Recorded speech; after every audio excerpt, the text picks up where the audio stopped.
le anuncio a ustedes que Pablo Gómez, quien sustituye a Santiago Nieto Castillo, se encuentra con nosotros hoy mismo para conversar en este espacio de los periodistas y le agradecemos que nos acompañe. Seguramente debe traer una agenda cargadísima el día de hoy, así que con dobles ganas le decimos muchas gracias por estar aquí en los periodistas. Pues gracias a ustedes por la entrevista. Me da mucho gusto, como siempre, estar en el programa de tan distinguidos periodistas como son Álvaro Delgado. Perdón, ya ¿cómo se llama? Álvaro ya protestó. No sé por qué protestó Alejandro Páez. ¿Por qué protestó? No tengo idea. De repente dijo, ¡pap! No, porque te iba a formular la pregunta Pablo Gómez. Pablo Gómez, gracias por la entrevista. Paquetazo que asume usted, Pablo Gómez, después de 3 años de un titular de la Unidad de Inteligencia Financiera que fue a la ofensiva. ¿Con qué ánimo y con qué responsabilidad y con qué encargo y con qué empeño se hace cargo de este encargo, como llama el presidente López Obrador? Mira, yo he tocado este tema y incluso hice un libro sobre esto, pero he hecho muchos artículos, análisis, investigaciones sobre lo que denomino el Estado corrupto. No es la corrupción, digamos, intermitente o grande, chica o lo que sea que tiene cualquier país. Los estados corruptos no fueron tantos en el siglo XX, pero el mexicano fue uno de ellos. Desde los años 50 empezó su construcción y se esmeraron. ¿Qué quiere decir esto de Estado corrupto? Que la corrupción se incorpora como un método privilegiado, central, de la gobernanza.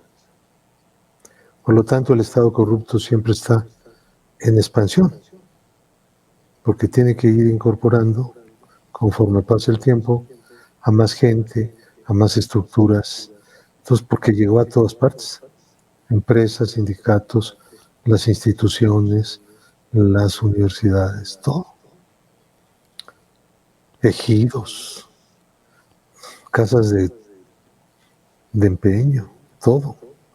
Entonces, se metió por todos lados. Porque es una forma de gobernar. Si no reparte el gobierno, la fuerza gobernante, partes no solo del presupuesto, sino de los bienes del país, del patrimonio nacional, entonces no puede funcionar de manera permanente el Estado corrupto, sino que al no funcionar se colapsa. Sé que ha habido estados corruptos mucho más fuertes que el mexicano. Por ejemplo, el ruso, pues se partieron todo el país, ¿no? Todo. Cuando cayó la Unión Soviética. Ahora, nosotros también, desgraciadamente, nos tocó vivir situaciones terribles. Por ejemplo, en los países capitalistas las privatizaciones fueron muy grandes, ¿no? México, uno de los más, porque México tenía un sector paraestatal importante, pero fue, a diferencia de otros lugares, un proceso completamente corrupto. Fue un negocio, no solamente para los gobernantes, sino también para los empresarios que salieron agraciados. Por eso se concentró tanto también el ingreso nacional y la riqueza de México. Y tenemos una estructura de concentración brutal. Vean cómo la corrupción y la concentración tienen un vínculo extraeconómico, corrupto. Además, el vínculo económico, pues, termina de darnos un resultado patético, ¿no? O sea, tenemos doble ración de desgracias. Este Estado corrupto debe ser desarticulado. Este Estado corrupto debe entrar en una disonancia total, de tal manera que vaya desapareciendo. Va a ser un proceso, tiene que ser gradual, porque tenemos que hacerlo con respeto a la ley. Y más que a la ley, para decirlo claro, a los derechos y a las libertades. Porque de otra manera haríamos un proceso que no sería legítimo, que la sociedad no entendería, que no nos llevaría a una solución correcta y exitosa, sino que generaría pues una confrontación interna que es justamente lo que no hay que generar. Perdón. En los hechos, Pablo Gómez, usted se convierte en el zar anticorrupción del movimiento del presidente López Obrador. En los hechos, eso era Santiago Nieto. Aunque hay otras oficinas que pueden hacer algo, digamos, para combatir la corrupción. Está la Auditoría Superior de la Federación, está la Secretaría de la Función Pública, la misma Fiscalía con su Fiscalía especializada, tienen tareas asignadas en el tema de corrupción. Pero la Unidad de Inteligencia Financiera, ahí Santiago Nieto le dio un peso, hay que decirlo, muy específico, hasta transformarlo en una verdadera, era el zar anticorrupción en los hechos.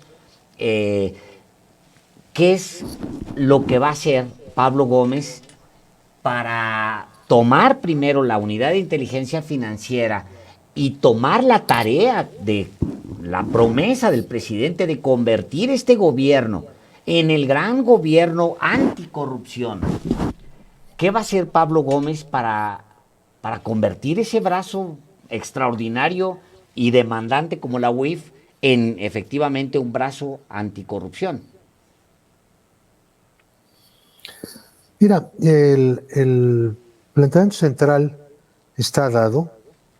Hay una decisión política fundamental.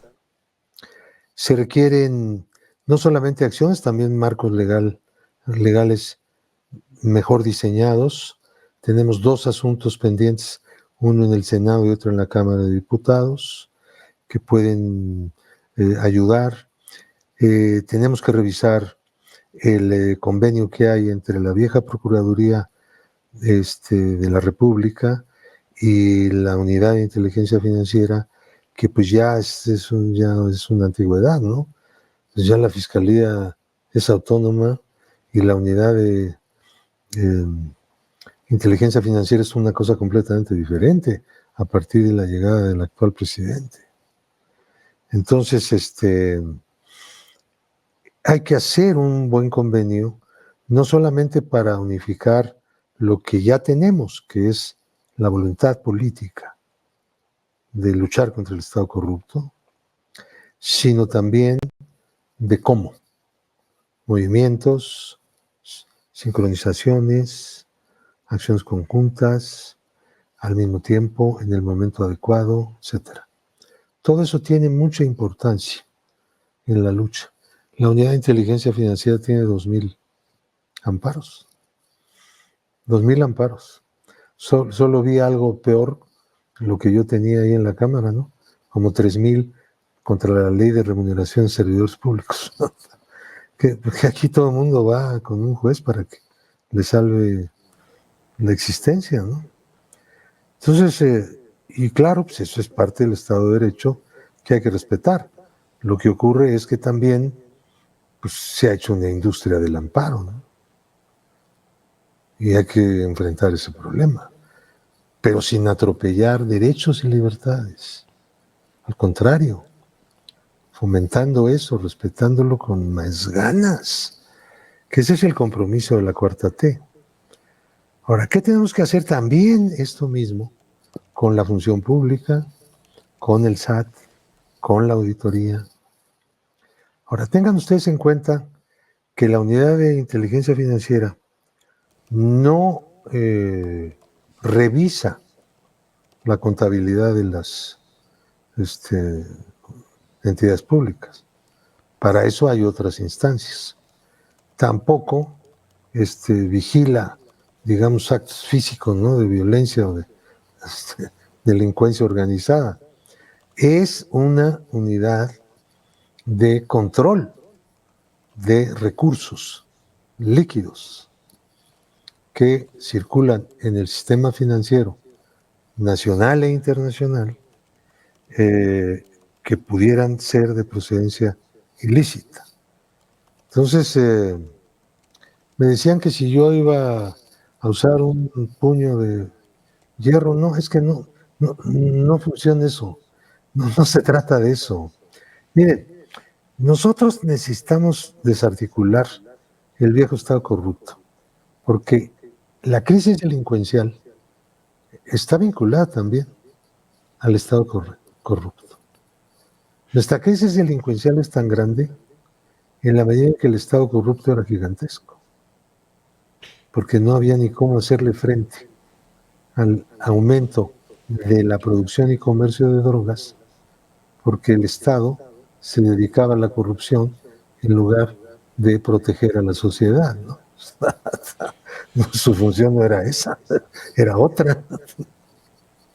Apenas el 2 de octubre, Pablo, usted escribió en una colaboración que tiene para varios medios, textualmente, y hago alusión al 2 de octubre, pues porque es la remembranza a la matanza de Tlatelolco, en un movimiento del que usted fue dirigente y preso político.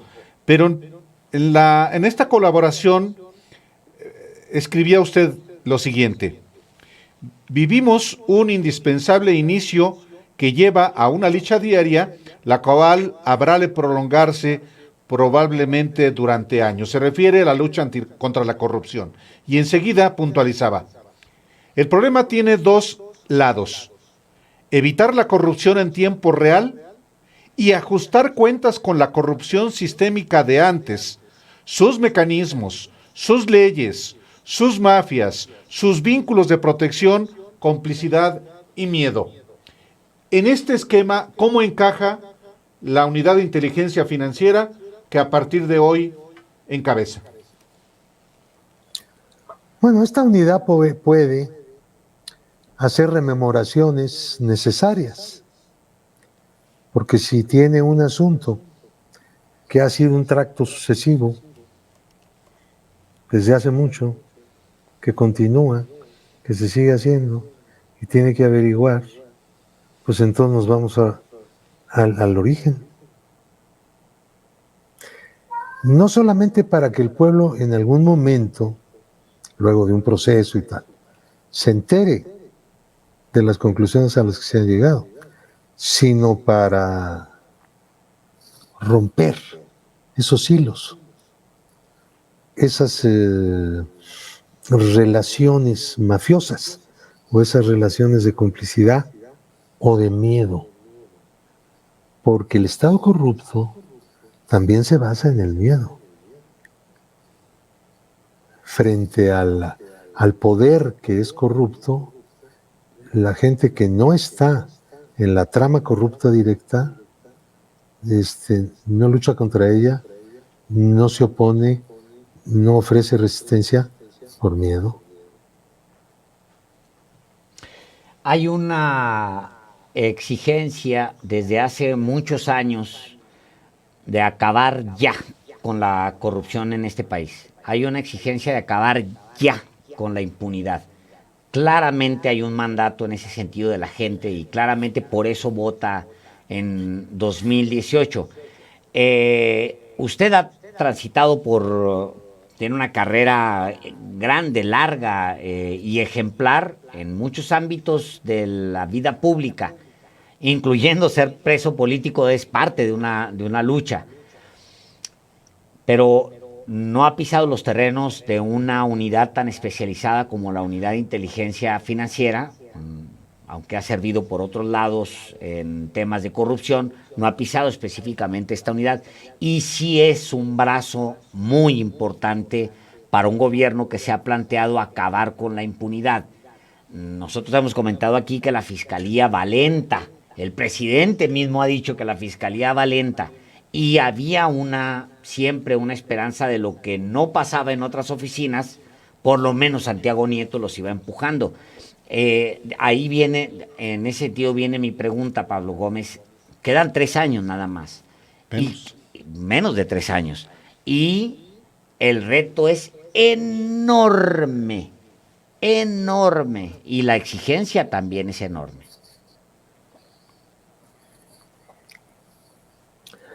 Mira, el problema de la lucha contra la corrupción no es un asunto técnico. Nunca lo ha sido. Si lo fuera, ya hubiéramos resuelto el problema. Porque la corrupción pues, no es una cosa aislada, ¿no? No son hechos sin relación entre sí. Es un sistema que opera y todo está interrelacionado. Es una forma de gobernar. Yo hice un libro que se llama Los gastos secretos del presidente. Nadie me lo refutó. No solamente la historia, porque esto tiene su historia, no es una cosa que de repente ocurrió. Cómo se construyó y cómo se concentró la capacidad discrecional del Poder Ejecutivo, sobre todo del Presidente de la República, para concentrar recursos presupuestales y repartirlos como método de gobierno. Mi libro es eso, los gastos secretos del presidente, pero en un contexto histórico y en un contexto teórico, no solamente en las cuentas, en la parte técnica. Si yo solamente hubiera publicado la parte técnica, pues no hubiera tenido ese libro significación, porque no es un problema técnico, pero también tiene su técnica. También hay que usar la técnica para saber cómo opera el presupuesto, cómo se roba el dinero, ¿no? Bueno, entonces,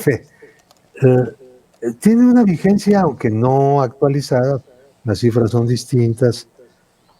Yo recuerdo que un expresidente de México alguna vez dijo en una entrevista que Salinas, que fue su sucesor, se había robado la partida secreta. En aquel entonces pensé que eso era lo de menos. Yo tenía otros datos, unos datos ciertos, ¿no? Porque la robadera fue mucho mayor. Entonces, pero nadie contestaba nada.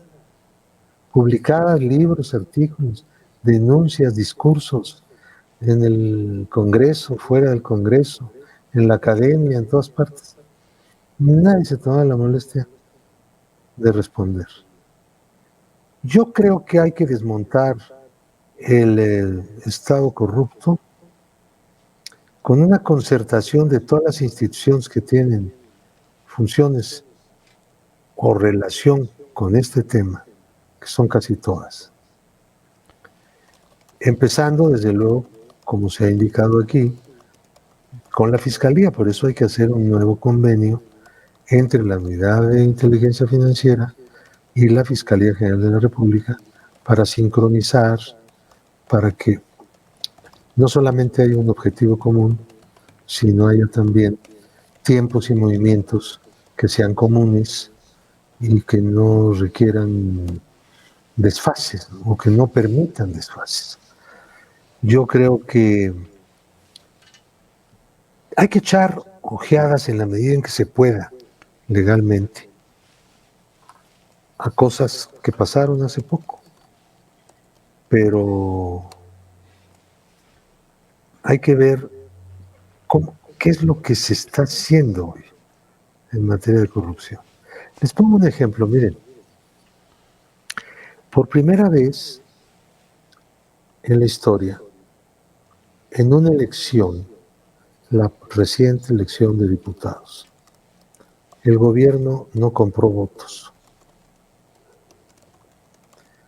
El INE y lo que fue el IFE nunca pudo evitar la compra de votos. Cuando la elección de Peña fue escandaloso, ¿no? Todo lo de Monex, ¿no? ¿Saben que manejaba más dinero en Bancomer que en Monex, y de Bancomer no supo nada? Con tarjetas. Estaban muy, muy a la altura de la tecnología actual, ¿no? Muchas cosas no era billete, era tarjeta. Esa situación quedó en la absoluta impunidad porque el instituto no fue diseñado para combatir la corrupción electoral. No fue. Y tampoco nunca hubo voluntad, porque los que estaban ahí y todavía están ahí, que son los mismos en buena medida, en buena parte, pues llegaron apoyados justamente por mecanismos de la corrupción. Eso tenemos. Por eso ganan más que el presidente y les vale madre, ¿no? Y no les importa. Pablo No les Gómez. interesa, ¿no? Compromiso con el país. Eso es corrupción también. Sí. Pablo Gómez, dice usted, hay que desmantelar el Estado corrupto con todas las instituciones, con la PGR, con la Fiscalía General de la República. ¿Esa es la instrucción que le dio el presidente o no había coordinación entre la UIF y la Fiscalía General de la República con Santiago Nieto? ¿O se dice mucho de que no había suficiente coordinación? Yo no me atrevería a hacer esa afirmación, pues no tengo elementos concluyentes. Lo que sí sé es que el convenio, pues es ya una antigüedad, ¿no? Necesitamos actualizarlo, ¿no? Entonces hay que exhortar al doctor Hertz a un nuevo momento, ¿no? Que de todas maneras, con o sin cambios en la unidad de inteligencia financiera, pues había que hacerlo. El presidente no me ha dado ninguna instrucción porque no he hablado con él. Telefónicamente. No, pues estas cosas difícilmente se pueden manejar por teléfono, ¿no? No conviene, ni es nuestra costumbre. ¿Mañana lo va a ver? No sé, él va a tener que regresar esta noche y reorganizar su vida, ¿no? Así que no tengo ninguna noticia acerca de eso. Yo por mi parte, pues también tengo que organizar la mía, por lo menos recuperarme de la sorpresa. Fue sorpresivo. Bueno, pues bueno, ¿quién sabía que iba a haber cambio en la unidad? Mucho menos que yo supiera que iba a tomar la titularidad de ese organismo. El secretario de Gobernación, por instrucciones del presidente, naturalmente, ¿no? Que es quien hace el nombramiento de acuerdo con la ley, pues habló conmigo para preguntarme si aceptaba, ¿no? Le dije que sí, inmediatamente operó, sin parafernalias. Ya, no estamos en esos tiempos. La renuncia fue sorpresiva, en efecto, pero no fue intempestiva. ¿O qué piensa usted de la renuncia de Santiago Nieto? Pues yo la verdad que no quisiera opinar porque no tendría que hablar de la renuncia, sino de la causa de la misma. Ese es el problema. En fin, de esto habrá una reflexión. Vamos creando, ¿no? Un ambiente en el cual se entienda bien que los usos y costumbres de antes, pues tampoco se pueden sostener. Si la situación ha cambiado, pues hay que crear unos nuevos usos y costumbres.